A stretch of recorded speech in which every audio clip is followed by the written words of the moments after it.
నమస్కారం ETV news కు స్వాగతం ముఖ్యాంశాలు లగచర్ల కేసులో బీఆర్ఎస్ మాజీ ఎమ్మెల్యే పట్నం నరేందర్ రెడ్డి అరెస్ట్ కీలక నిందితుడితో తరచూ ఫోన్లో మాట్లాడినట్లు ఒప్పుకున్నారని పోలీసుల వెల్లడి నరేందర్ రెడ్డి అరెస్టును ఖండించిన బీఆర్ఎస్ రేవంత్ రెడ్డి అల్లుడి ఫార్మా సంస్థ కోసమే భూసేకరణ చేపట్టారని ఆరోపణ రైతులకు అండగా ఉంటామని భరోసా పరిశ్రమల్ని అడ్డుకునేందుకే బీఆర్ఎస్ కుట్రలు చేస్తోందన్న మంత్రులు లగచర్ల ఘటన వెనుక సూత్రధారుల్ని త్వరలోనే బయటపెడతామని స్పష్టీకరణ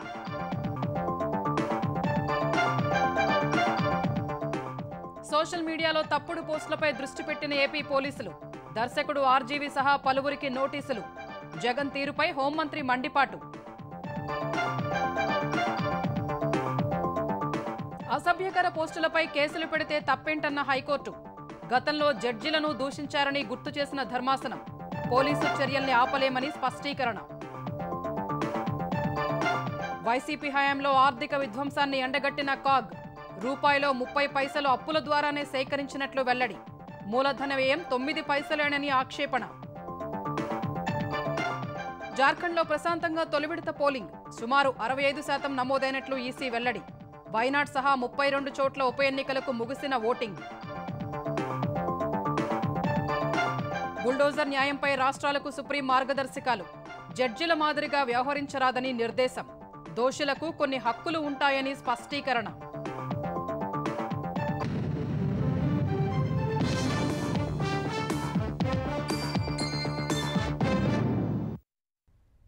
లగచర్ల ఘటన ద్వారా తెలంగాణ ప్రభుత్వ ప్రతిష్టను దిగజార్చేందుకు కుట్ర పన్నారని పోలీసులు వెల్లడించారు కలెక్టర్ ఇతర అధికారులపై దాడి కేసులో కీలక నిందితుడితో తరచూ ఫోన్లో మాట్లాడారంటూ బీఆర్ఎస్ మాజీ ఎమ్మెల్యే పట్నం నరేందర్ రెడ్డిని అరెస్టు చేసిన పోలీసులు కేటీఆర్ సహా బీఆర్ఎస్ ముఖ్య నేతల ఆదేశాలతోనే దాడి చేసినట్లు రిమాండ్ రిపోర్టులో పేర్కొన్నారు నరేందర్ రెడ్డి నేరం ఒప్పుకున్నట్లు వెల్లడించిన పోలీసులు ఆయన కోర్టులో హాజరుపరచగా 14 రోజుల రిమాండ్ విధించింది ఈ కేసులో నరేందర్ రెడ్డిని ప్రధాన నిందితుడిగా చేర్చారు మరోవైపు దాడికి పాల్పడిన వారిలో 19 మందికి భూమే లేనట్లు పోలీసుల దర్యాప్తులో బయటపడింది వికారాబాద్ జిల్లా లగచర్లలో కలెక్టర్ సహా ఇతర అధికారులపై దాడి ఘటనలో ఇవాళ కీలక పరిణామం చోటు చేసుకుంది అధికారులపై దాడి ఘటనలో కుట్ర ఉందనే ఆరోపణలతో బీఆర్ఎస్ నేత కొడంగల్ మాజీ ఎమ్మెల్యే పట్నం నరేందర్ రెడ్డిని పోలీసులు అరెస్టు చేశారు కేసులో నిందితుడిగా ఉన్న భోగమోని సురేష్ తో నరేందర్ రెడ్డి ఫోన్లో మాట్లాడినట్లు గుర్తించిన పోలీసులు హైదరాబాద్ కేబీఆర్ పార్క్ వద్ద అదుపులోకి తీసుకున్నారు అక్కడి నుంచి వికారాబాద్ పోలీస్ శిక్షణ కేంద్రానికి తరలించారు 3 గంటల పాటు ఎస్పీ నారాయణ రెడ్డి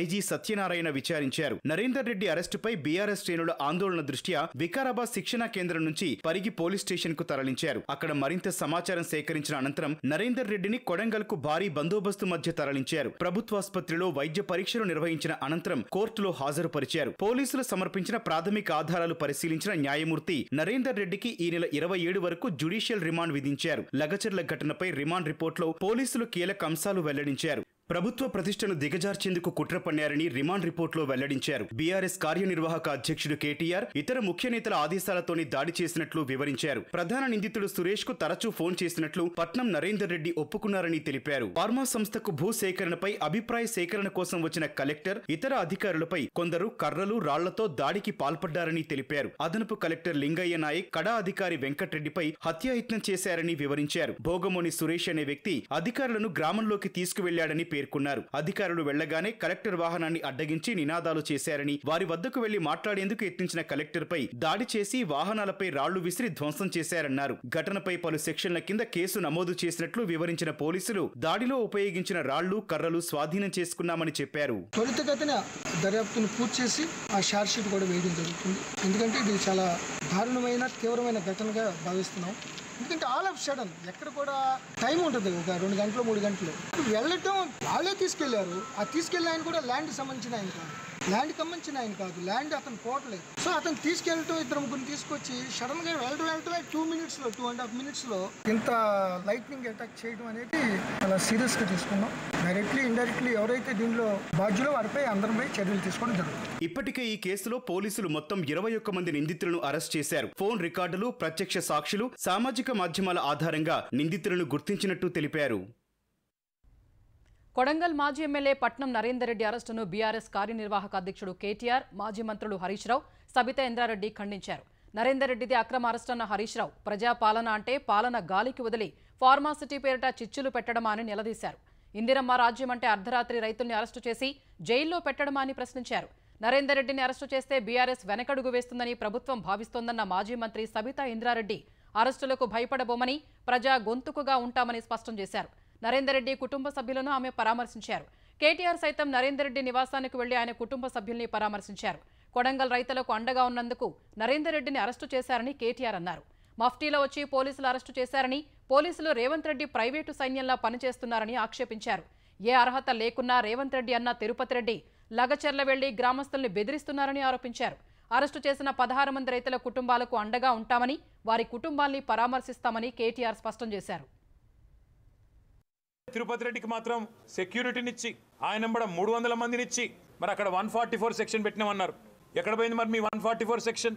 300-200 మందితోన పోయి ఇంటింటికి పోయి బెదిరిస్తుంటే ఏం చేస్తున్నది నీ పోలీస్ వ్యవస్థ అని అడుగుతా ఉన్నా.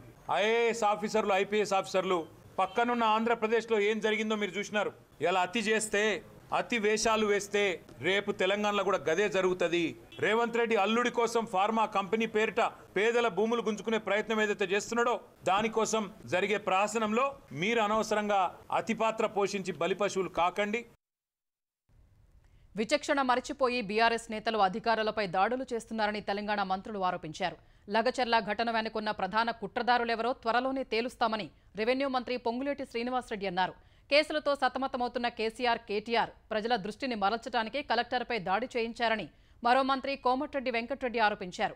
కలెక్టర్పై దాడికి రెచ్చగొట్టిన వారిపై ఖచ్చితంగా చర్యలు ఉంటాయని మంత్రి శ్రీధర్ బాబు స్పష్టం చేశారు. ఈ ఘటనలో అమాయక రైతులపై కేసులు పెట్టకూడదని సీఎం ఆదేశించినట్లు చెప్పారు. అధికారులపై దాడి తెలంగాణ సంస్కృతి కాదని, భవిష్యత్తులో ఇలాంటి ఘటనలు జరగకుండా చర్యలు తీసుకుంటామని మరో మంత్రి రాజనరసింహ తెలిపారు. ఉద్యమ సమయంలో ప్రజల్ని రెచ్చగొట్టి ప్రాణాలు కోల్పోయేలా చేసినట్లుగానే అధికారం పోయేసరికి బీఆర్ఎస్ నేతలు మళ్లీ ప్రజల్ని రెచ్చగొడుతున్నారని ఉప ముఖ్యమంత్రి భట్టి విక్రమార్క ఆరోపించారు. తెలంగాణలో పరిశ్రమలు రావటం బీఆర్ఎస్కు ఇష్టం లేదా అని ప్రశ్నించారు. బాధ్యత కలిగిన ప్రతి క్షణం చేయాల్సిన పని ఇది కాదని, అధికారులను ఇబ్బంది పడితే ప్రభుత్వం చూస్తూ ఊరుకోబోదని హెచ్చరించారు. మీకు ఎప్పుడు అధికారం కోల్పోయినా కావాలని అమాయకులైనటువంటి దళిత గిరిజనుల్లో లేకపోతే బలహీన వర్గాల్లో నిరుపేద ప్రజలను రెచ్చగొట్టడం, అందులో నుంచి మీరు లబ్ధి పొందడం కోసం ప్రయత్నం చేయడం, మీకోసం అమాయకులైనటువంటి ప్రజలు బలి కావాలి. ఈ రోజు దాడి చేసినటువంటి ఆ వ్యక్తి మీ పార్టీకి సంబంధించిన వ్యక్తి అని మీరు ప్రకటన కూడా చేసుకున్నారు. ప్రకటన చేసి ఏమన్నా తప్పు జరిగింది, పొరపాటు అయింది అని ఏమన్నా సంజాషి ఇచ్చారా సమాజానికి కానీ ప్రభుత్వానికి కానీ అంటే లేదు. అదేదో గొప్ప పని అయినట్టుగా చేస్తా ఉన్నాను. నేను అడుగుతా ఉన్నాను, 10 సంవత్సరాలు ఈ రాష్ట్ర ముఖ్యమంత్రిగా చేసిన కేసీఆర్ గారిని అడుగుతా ఉన్నాను, ఇది కరెక్టా? మీరు బయటకు వచ్చి మాట్లాడండి. వైసీపీ హయాంలో విచక్షణ మరచి సామాజిక మాధ్యమాల్లో అసభ్యకర పోస్టులు పెట్టిన సోషల్ సైకోలు ఇప్పుడు తగిన మూల్యం చెల్లించుకుంటున్నారు. CM Chandrababu, deputy CM Pawan Kalyan, ఇతర నేతలు, వారి కుటుంబ సభ్యులపై ఇష్టారీతన పోస్టులు పెట్టిన వారిపై ఫిర్యాదుల మేరకు పోలీసులు అరెస్టులు చేస్తున్నారు. ఈ క్రమంలో విచారణకు రావాలంటూ సినీ దర్శకుడు రామ్ గోపాల్ వర్మకు పోలీసులు నోటీసులు ఇచ్చారు. సోషల్ మీడియాలో ఇష్టం వచ్చినట్లు పోస్టులు పెట్టేవారికి బుద్ధి చెప్పేలా ప్రత్యేక చట్టం తీసుకొచ్చే ఆలోచన చేస్తున్నామని హోంమంత్రి అనిత చెప్పారు.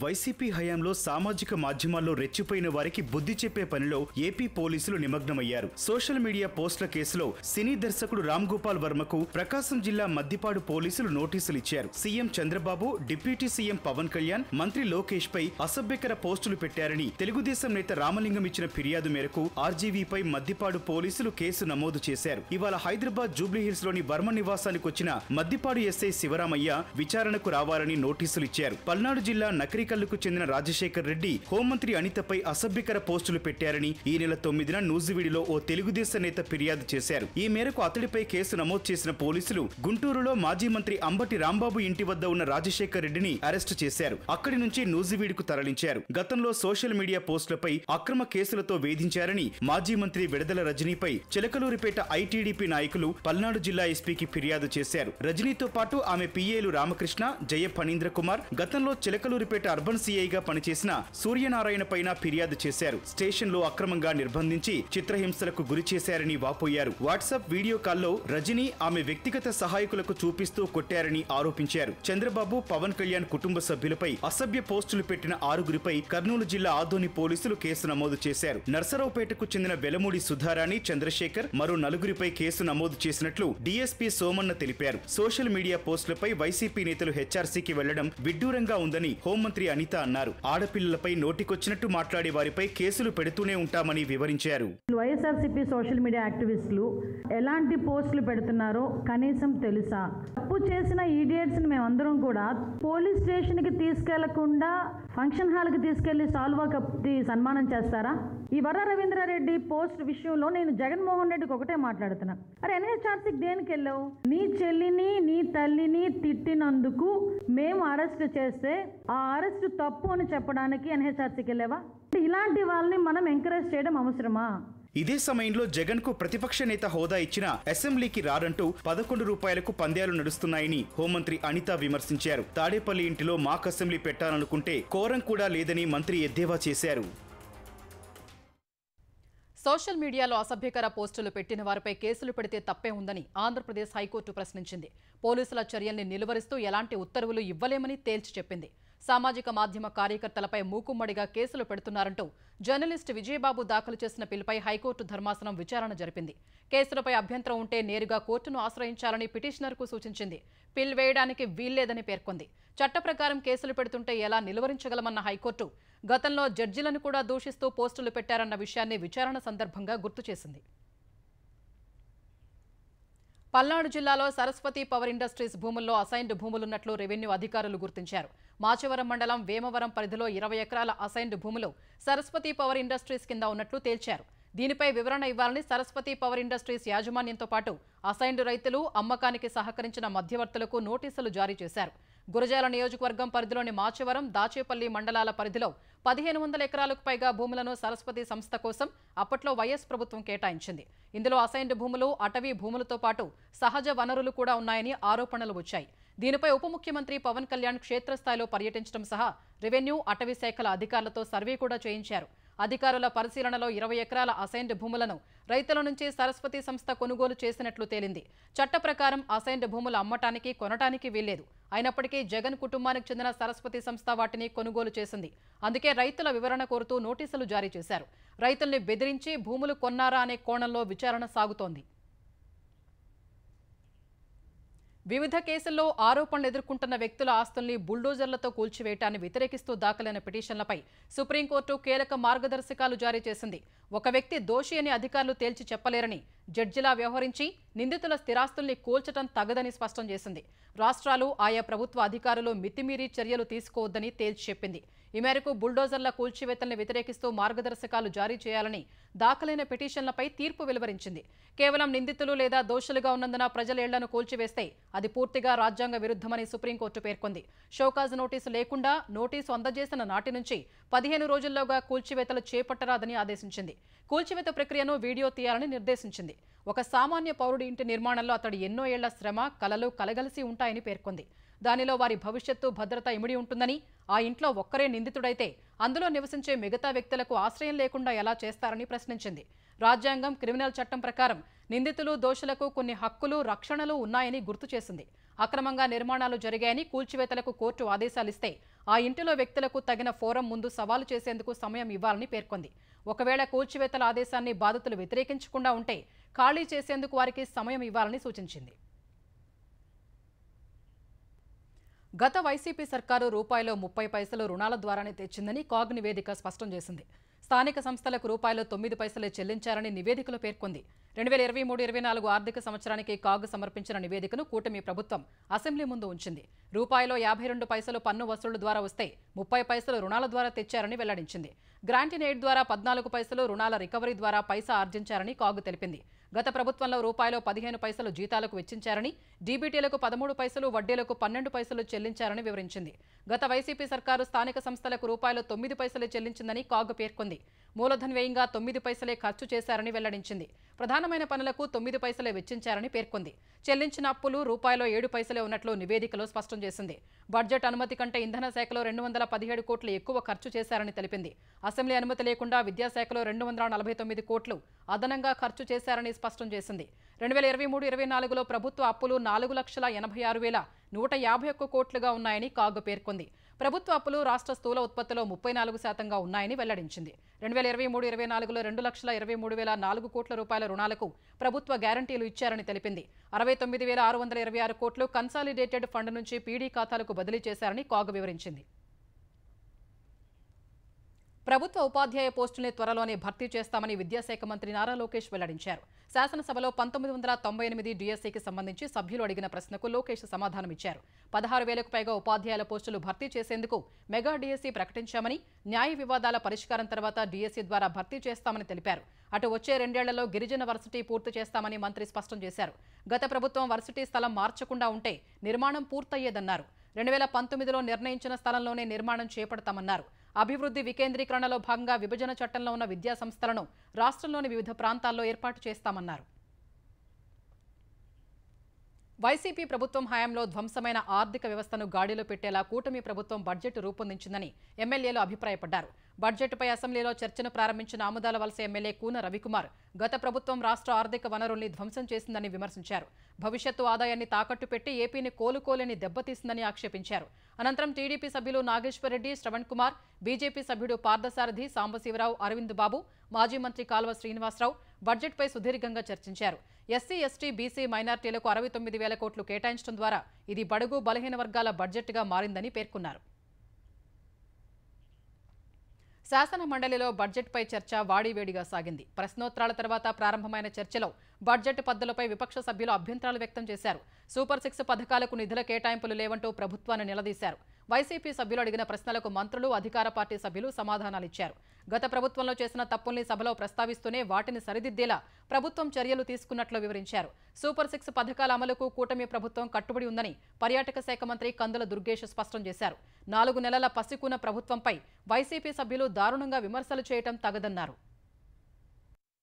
ఇవాళ సూపర్ 6 లో ఒక్కొక్కరికి తీసుకుంటా ఉన్నాం. మీరు 5 సంవత్సరాల్లో చేయలేని పనుల్ని 4 నెలల కాలంలో మొదలు పెట్టాం. అన్నప్రాసన నాడే ఆవకాయనం తినేస్తానంటే మీరేమి చేయలేకపోయారు తింటామని. ఇవాళ మేము చెప్తా ఉన్నాం 4 నెలల కార్యక్రమంలో ఒక్కొక్కటి ప్రారంభించుకున్నాం. ఒక పక్కన ఫీజు రియంబర్స్మెంట్, ఒక పక్కన పెన్షన్లు. మీరు అప్పులు చేసి వెళ్ళిపోతే ఆ అప్పులు తిప్పలు మేము పడుతున్నాం. దాంతో పాటు రైతులను ఒక పక్కన, యువతను మరో పక్కన, దీపం పథకం కార్యక్రమం ఇవన్నీ చూసుకుంటే ఈ ప్రభుత్వాన్ని మెచ్చుకోవాల్సిన ఈ రకంగా మీరు చేయటం కరెక్ట్ కాదనేటువంటి మాట చెప్తా ఉన్నాం. తెలంగాణలో వరి కొనుగోలు కేంద్రాల్లో అవసరమైన సామాగ్రి అందుబాటులో ఉంచాలని వ్యవసాయ శాఖ మంత్రి తుమ్మల నాగేశ్వరరావు సూచించారు. ధాన్యం కొనుగోళ్లు కేంద్రాల్లో మౌలిక సదుపాయాల కల్పనపై సచివాలయంలో సమీక్ష నిర్వహించిన మంత్రి ఖరీఫ్ వరి కొనుగోళ్లు ఊపందుకున్న దృష్ట్యా క్షేత్రస్థాయిలో పంట సేకరణ, తరలింపు, గోదాములు, మిల్లుల్లో నిల్వలపై విస్తృతంగా చర్చించారు. ఎలాంటి ఇబ్బందులు తలెత్తకుండా ధాన్యం కొనుగోళ్లు, తరలింపు, నిల్వ చేపట్టాలని మంత్రి ఆదేశించారు. వరి కోతలు, కొనుగోలు కేంద్రాలకు వస్తున్న ధాన్యాన్ని దృష్టిలో పెట్టుకుని అవసరమైతే మరిన్ని క్లీనర్లు ఏర్పాటు చేయాలని సూచించారు.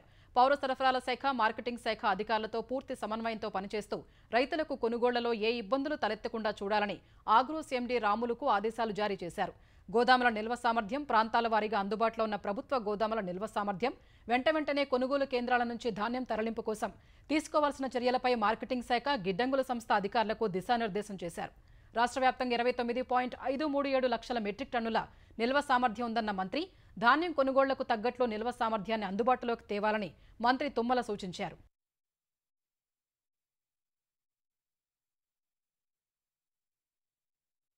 ధాన్యం, పత్తి కొనుగోలు విషయంలో కాంగ్రెస్ ప్రభుత్వం ఘోరంగా విఫలమైందని మాజీ మంత్రి హరీష్ రావు విమర్శించారు. నల్గొండ జిల్లా మర్రిగూడలో వడ్ల కొనుగోలు కేంద్రాన్ని బీఆర్ఎస్ నేతలతో కలిసి హరీష్ రావు పరిశీలించారు. రేవంత్ రెడ్డి సర్కారు నిర్లక్ష్యం వల్ల ధాన్యం దళారుల పాలైందన్నారు. నల్గొండ జిల్లాలో ఇప్పటివరకు 3 లక్షల మెట్రిక్ టన్నుల ధాన్యం కూడా కొనుగోలు చేయలేదన్నారు. రేవంత్ రెడ్డి ప్రభుత్వం మద్యం అమ్మకాలపైన చూపించే శ్రద్ధ ధాన్యం కొనుగోలుపై చూపటం లేదని హరీష్ రావు దుయ్యబట్టారు. అల్పపీడన ప్రభావంతో ఆంధ్రప్రదేశ్లో అనేక చోట్ల విస్తారంగా వర్షాలు కురుస్తున్నాయి. అంబేద్కర్ కోనసీమ జిల్లా ముమ్మడివరం నియోజకవర్గంలోని 4 మండలాల్లో ఈదురుగాలులు, వర్షాలకు వేలాది ఎకరాల్లో వరిచేలు నేలకొరిగాయి. ఎడతెరిపి లేకుండా కురిసిన వానలకు నెల్లూరు జిల్లా లోతట్టు ప్రాంతాల్లో మోకాలి లోతు నీరు నిలిచాయి. అధికారులు ఎప్పటికప్పుడు వరద నీటిని తొలగిస్తున్నారు. జోరు వర్షాలకు విడవలూరు, కొడవలూరు మండలాల్లోని నారుమళ్లు నీట మునిగాయి. కోవూరు నియోజకవర్గంలోని 5 మండలాల్లో విస్తారంగా వర్షాలు కురుస్తున్నాయి. తిరుమలలో కురిసిన వానలకు భక్తులు తడిసి ముద్దయ్యారు. క్యూలైన్లలో ఉన్న భక్తులు వర్షానికి తడవకుండా కంపార్ట్మెంట్లు, షెడ్డులోకి అనుమతించారు. అల్పపీడన ద్రోణి ప్రభావంతో ప్రకాశం, బాపట్ల జిల్లాల్లోనూ వర్షాలు కురుస్తున్నాయి. చీరాలలో జోరు వర్షానికి ప్రధాన వీధులు జలమయం కావడంతో వాహనదారులు ఇబ్బందులు పడ్డారు. మరో 3 రోజుల పాటు వర్షాలు కురిసే అవకాశం ఉందన్న వాతావరణ శాఖ హెచ్చరికలతో అధికార యంత్రాంగం అప్రమత్తమైంది. జార్ఖండ్లో అసెంబ్లీ ఎన్నికల తొలి విడత పోలింగ్ ప్రశాంతంగా ముగిసింది. 43 నియోజకవర్గాల్లో 683 మంది అభ్యర్థుల భవితవ్యాన్ని ఓటర్లు ఈవీఎంలలో నిక్షిప్తం చేయగా సుమారు 65% ఓటింగ్ నమోదైనట్టు కేంద్ర ఎన్నికల సంఘం తెలిపింది. Jharkhand governor Santosh Kumar Gangwar, CM Hemant Soren, Odisha governor Raghubar Das, team India మాజీ కెప్టెన్ మహేంద్ర సింగ్ ధోని వంటి ప్రముఖులు ఓటు హక్కు వినియోగించుకున్నారు. 81 అసెంబ్లీ స్థానాలున్న జార్ఖండ్లో మిగిలిన 38 స్థానాలకు ఈ నెల 20న పోలింగ్ జరగనుంది. ఓట్ల లెక్కింపు ఈ నెల 23న చేపట్టనున్నారు. మరోవైపు వైనాడ్ లోక్సభ స్థానం సహా వేర్వేరు రాష్ట్రాల్లో 31 అసెంబ్లీ స్థానాలకు ఇవాళ పోలింగ్ ముగిసింది. రిటైల్ ద్రవ్యోల్బణం అక్టోబర్లో 14 నెలల గరిష్ట స్థాయికి చేరడం సహా ఎఫ్ఐఐల అమ్మకాల ఒత్తిడితో దేశీయ స్టాక్ మార్కెట్లు ఇవాళ కూడా భారీ నష్టాలతో ముగిశాయి. గత సెషన్లో 821 పాయింట్లు తగ్గిన సెన్సెక్స్ ఇవాళ మరో 984 పాయింట్లు పతనమైంది. ఉదయం 78,495 పాయింట్ల వద్ద బీఎస్సీ సూచీ ప్రారంభమైంది. మొదట్లో 78,690 పాయింట్ల గరిష్ట స్థాయి నమోదు చేసిన సెన్సెక్స్ ఆ తర్వాత తీవ్రమైన అమ్మకాల ఒత్తిడికి లోనైంది. ఒక దశలో 77,533 పాయింట్ల కనిష్ట స్థాయికి పడిపోయింది. చివరకు 77,691 పాయింట్ల వద్ద స్థిరపడింది. జాతీయ స్టాక్ ఎక్స్చేంజ్ సూచీ నిఫ్టీ 324 పాయింట్లు తగ్గి 23,559 పాయింట్ల వద్ద ముగిసింది.